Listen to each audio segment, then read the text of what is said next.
When we first looked into this at the turn of the 21st century, if you look at, say, IMDb, it looked like they'd been involved in sort of three things, like The Recruit, which was an Al Pacino movie that kind of sank into the water a bit, and a couple of other things. But actually, we found out just 2 or 3 years ago, just because the CIA just started to slightly open up a little chink, and then we realized that they were involved in whole series like 24 and Alias, and they were involved in many more films. And we realized they were involved in Charlie Wilson's War.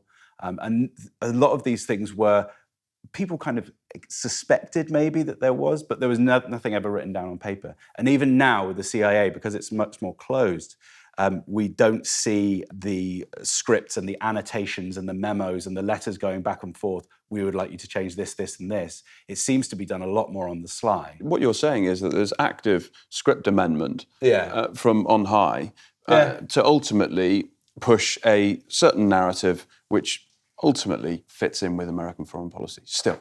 Yeah, all the time. And more so now, because in fact that process has accelerated considerably in the last sort of 10 or 15 years. Why? Because the explosion of TV channels, the military in particular has said, let's get involved in TV much more. So they get involved in all sorts of things, including cookery shows and all sorts.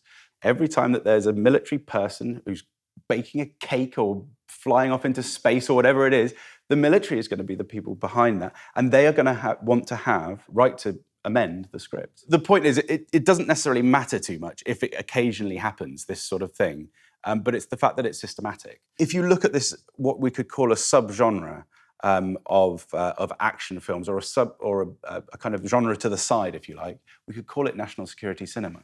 And you're talking about several hundred products which are very prominent about the way that we view the entire geopolitical world and the way that we view our leaders.